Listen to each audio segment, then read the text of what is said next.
Number 6. Take what you know. Share your trade secret.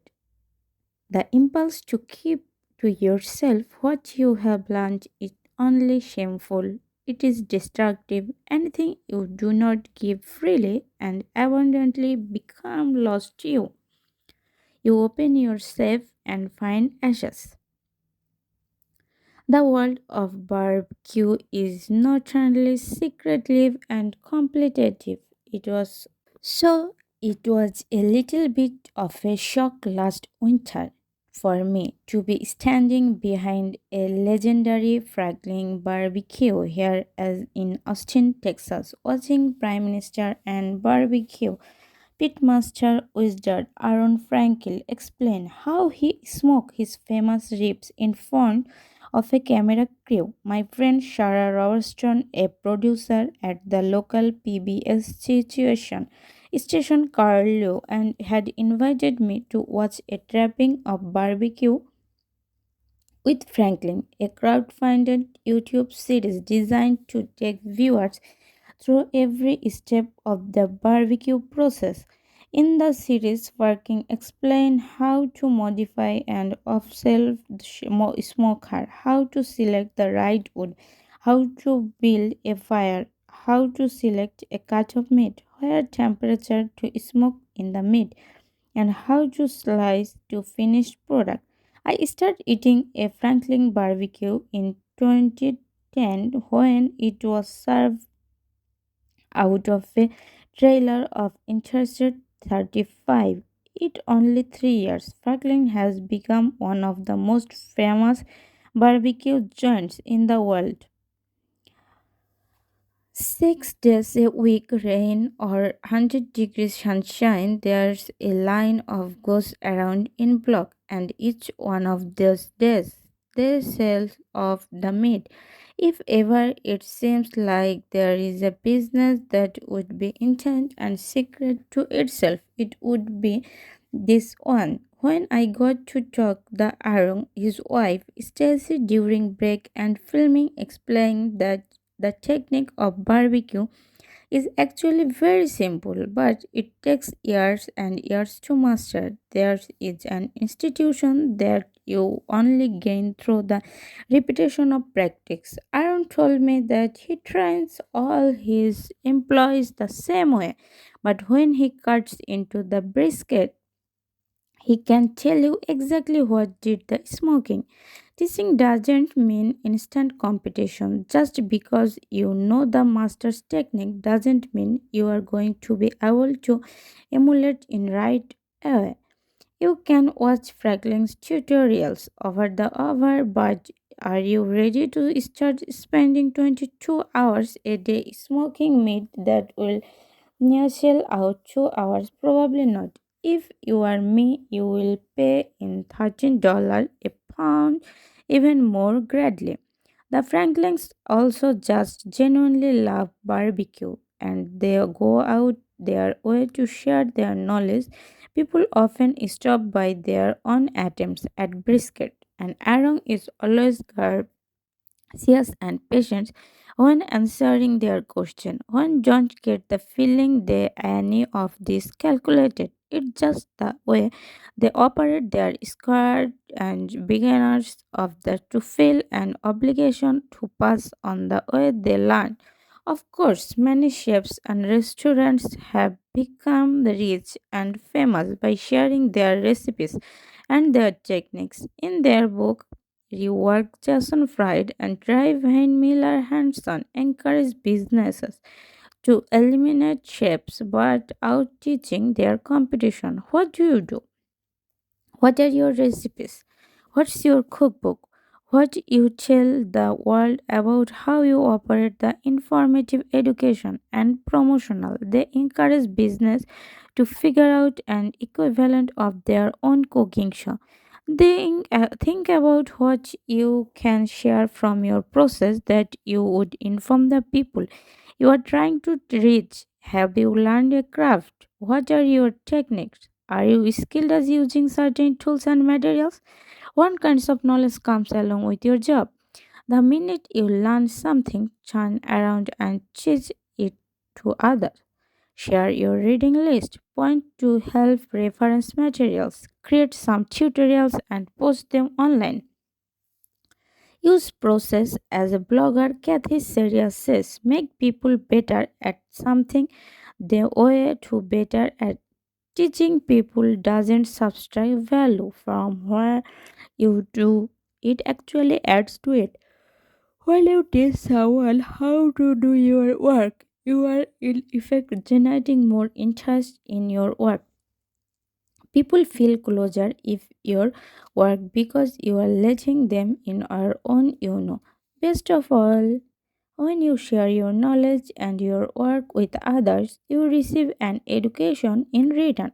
Author Christopher Hansis said that the great thing about putting out a book is that it's bringing you into contact with people whose opinion you should have coveted before you ever pressed pen to paper. They write to you, they telephone you, they come to your bookstore events and give you things to read that you should have read already. He said that having this work out of the world as a free education has gone trend for a lifetime. Learn and teach. Don't turn into human spam. Shut up and listen. When people realize you are being listened to, they tell you things. Richard Ford.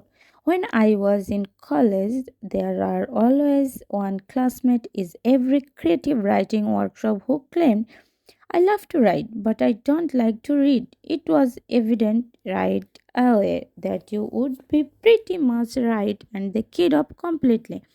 As every writer knows, if you want to be a writer, you have to be a reader first. The writing community is full the lame of people who want to be published in journal even though they don't read the magazine and they want to be published in says writer Dan Chahun. These people deserve the rejection they will undoubtedly receive, and no one should feel sorry for them when they cry about the how we cannot get anyone to accept their stories. I call these people human spam. They are everywhere and they exist in every profession. They don't want to pay their dues. They want to their peace right here, right now. And they don't want to listen to your ideas. They want to tell their stories. They don't want to go to show, but they trust flare at you on the sidewalk and scream at you to come in there. You should feel pity for these people and their delusions. At some point, they didn't get memo and they observed none of us anything. Of course, you don't have to be nobody of a human spam. I have watched plenty of increasing successful people slowly turn into it. The world becomes all about them, their work. They cannot find in time to be increasing anything other themselves.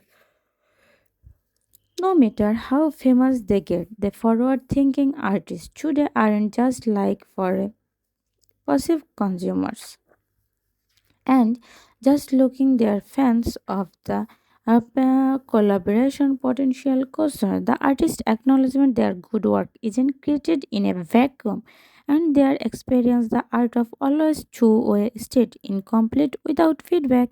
These artists hang out online and answer questions. They ask for reading recommendation. They chat with fans about the stuff they love. The music producer Adrian Ione was hanging out on Twitter one day and tweeted, "Who is better, the Drama Kids or the Delphonics?" As his followers interrupt the debate over the two soul groups, one follower mentioned that the lead singer of Delphonics, William Hart, was very and his dead and his heart just happened to be a fan of young music. The followers suggested the two should collaborate. To make a long story short, Young says it later, "I am on the phone and William Hart is speaking for the live tours. We hit it off the way and just cosmic." Young then produced a brand new record with Hart. Arjun Young presents the Telephonics. The studio is great for two reasons. One is the only story of an album along should be exercise existence can be tracks and single tweet. Tweet shows what happened when musician interact with his fan and the level of fame himself.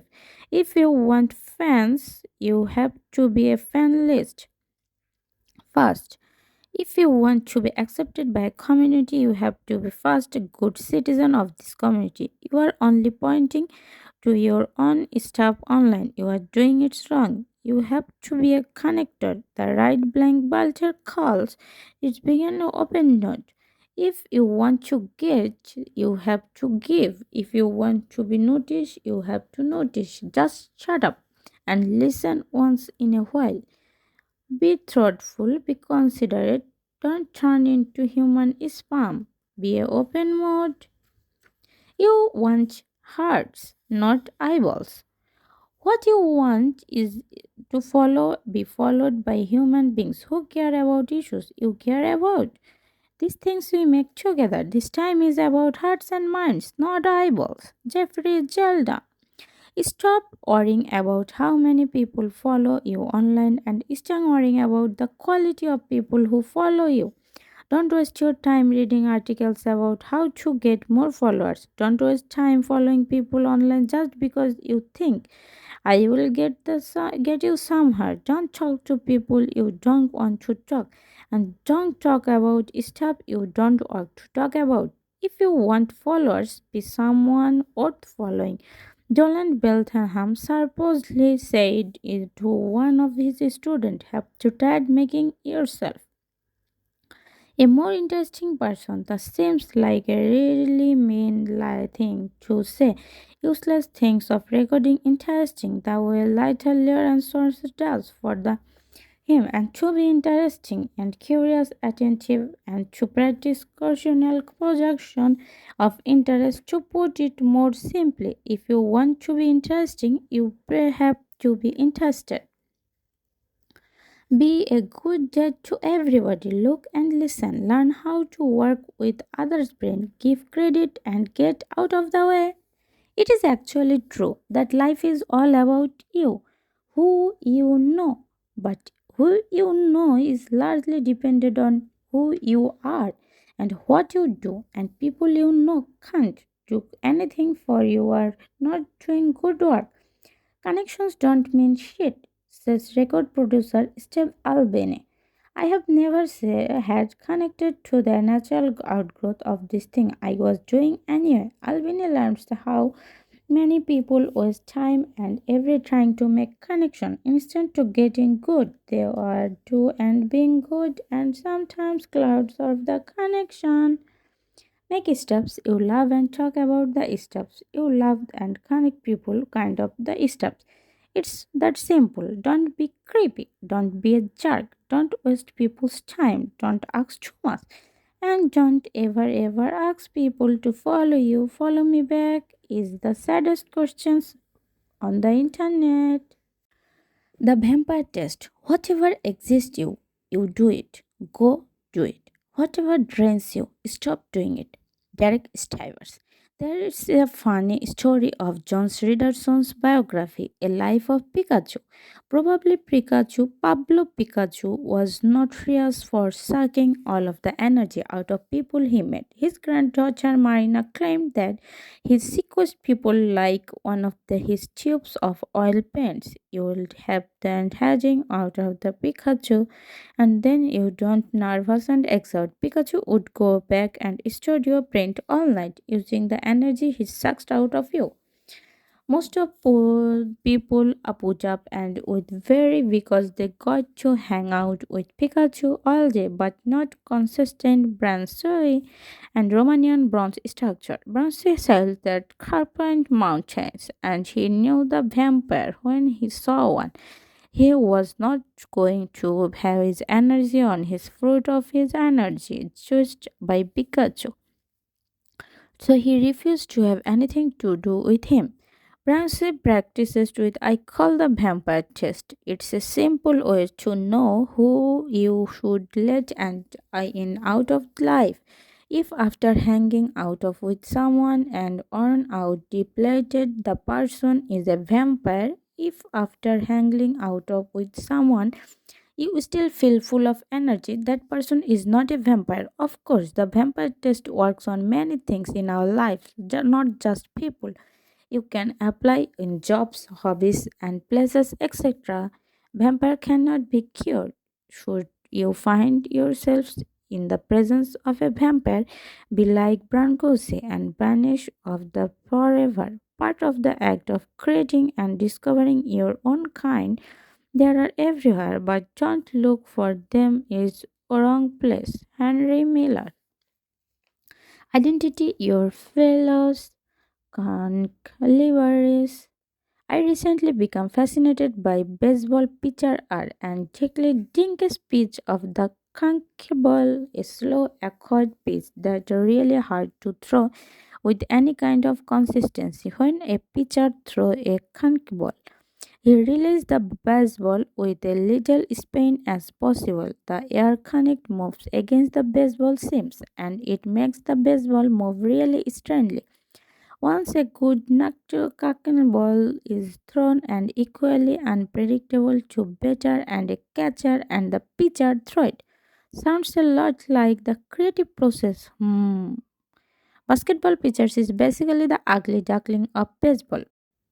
Because there are so few of them, they actually form a kind of brotherhood and they one of the girl together share chips with another. Dinky writes about the rare and his memories. Whatever I wind up, there is no chance that opposite pitcher, no matter how nice a guy, is going to invite to watch and grip the spirit figure fastball or slider. There are state secrets with his fellow bowlers throughout the different bowlers don't keep secrets. It's as if we have a greater mission beyond our own fortune. That mission is to pass it on, to keep the pitch alive. As you put yourself, your work of the year run into your fellow bowlers, they are also real peers. The people who share your obsession, the people who share your similar mission, they honor the people and the share mutual respect. They all know harmful so them, but they are so important. Do you want to nurture your relationships with these people? Sing their prayers of the universe. Invite them, collaborate, show them work before you show anybody else. Call them on the phone and share your secret. Keep them as close as you can. When you pin your kind of get your team, it's all about paying attention. Attention is vitality. It's connect you with others. Sushan Shankar. Meet up in mid space. You and I will be around a lot longer than Twitter, and nothing substitutes face to face Rob Jelly. It affects me a little bit how many of very favorite people in the world came into my life and ones and zeros. I love meeting my online friends IRL in real life. There is never any small talk. We know all my another and another does. We just sip beer and some other social lubricants and talk about big ideas. There have been a few times I have been people and big thing being online and I will be point around the table and say, what we doing there?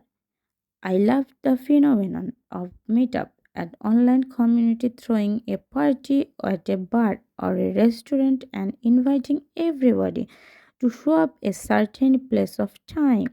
There are lots of kinds of events of Austin. I am sure there is a branch in your own too. There are a lot of less stressful and traditional forms of networking because of the become know a lot of people and show up and you have seen their work. Of course, a meetup does have the compromise of huge group of people. If you have been friend or well for a while with somebody online and you in the same town, ask them if they want to grab a coffee. If you want to go out there by lunch, if you are traveling, let your online friends going to your own town. I like asking my artist friends to make their favorite art museum and asking my writer friends to take me in their favorite bookstore. If we got sick of talking the another, we can browse. If we get sick of browsing, we can grab a coffee in their cafe. Meeting people online is awesome, but turning them into in real life friends is even better. Learn to take a chance. Let take their best shot. I ain't going to give up. Every time you think I am one place, I am going to show up someplace else. I comprehended Shakespeare's shot. Sanjay Loper. Designer Mike Monto says that the almost valuable skill he picked up in art school was learning how to take a puns. He and his fellow classmates was absolutely brutal doing crit quiz. We were basically trying to see if we could get each other to drop out of school. Those vicious citizens stop him, not criticism personally. When you put your work on out of the world and really for the good, the bad, and the ugly, the more people come across your work, the more criticism you will face. Here, how to take a pause, relax, and breathe. Yes. The trouble with imaginative people, if you're good and picturing the roast of the queen up, fear is often just imagination taking a wrong turn. Bad criticism is not the end of the world. As far as I know, no one is ever died from a bad review. Take a deep breath and accept whatever comes. Consider practicing meditation. It's work for me. Strength for neck. The way to be able to take a punch is a practice getting a hit a lot. Put out a lot of work. Let people take their best shot at it and make even more work and keep putting in there. The more criticism you take, the more you realize it can't haunt you. Roll with the punches. Keep moving. Every piece of criticism is opportunity for new work. You can't control what sort of criticism you receive, but you can control how to react to it. Sometimes you people hate something about your work. It's fun to push the element even further to make something that even more. Having your work hated by certain people is a badge of honor. Protect your vulnerable areas. If you have work that is too sensitive or too close to you to be exposed to criticism, keep it hidden. But remember what writer Conley Marshall says, compulsive avoidance of embarrassment is a form of suicide. If you spend a life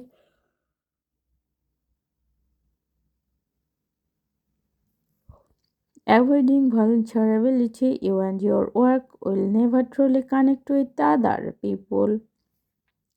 Keep your balance. You have to remember that your work is something you do not where you are. This is especially hard for artists to accept as so much that what you do personal. Keep close to your family, friends, and to keep who loves for you, not just for work. The trick is not caring of everybody thinks of you, just caring about the right people think of you. Brain missile vanish. Don't feed the trolls. The first step of evaluating feedback is sizing up who it came from. You want feedback from people who care about you and what you do. Be extra worry a feedback from anybody for falls outside of the circle. A troll is a person who isn't interested in improving your work, only provoking you with hateful, aggressive, and upsetting talk. You will gain nothing by engaging these people. Don't feed them, and they will usually go away. Trolls can come out of nowhere and pop up an unexpected place right after my son was born. The woman, presumably a follower, it's not fun, got on Twitter and sent me half of a dozen tweets and about how she does Kleon, my who is still like an artist, was written by somebody without kids and just a white mister. She then proceeded the wrote and passages from the book, followed by little ejaculation like try to hang the tree with a crying baby. Now I have been on the internet a long time. I get a lot of email from people who are, as far as I can tell, sad, awful, and completely insane. I have a pretty good mental firewall and filters when I let get to me. The woman got to me. Because of course the roast troll is the one of the lives in your head. It's the voice tell you and you are not good enough, that you suck and they will never amount to anything. It's the voice of told me I never with another good word about becoming a father. It is thing to have a troll in your brain. It is another thing to have a stranger hold a megaphone up and let it shout. Do you have a troll problem? Use the block button and social media sites. Delete nasty comment. My wife is fond of saying if someone took a dump in your living room, wouldn't let it sit there, would you? Nasty comments are the same. They should be scooped up and thrown in the trash. At some point, you might consider turning off comments completely. Having a form of comments in same of invasion comments. There are never a space under paintings and gallery where somewhere the opinion says cartoonist naturality when naturality when you end of the book. You don't have to say what everyone else thought of it. Let people contact you directly and then let them copy your work over them and one space and talk about it all they want. Outer numbers, ideas, comments, everything is seller.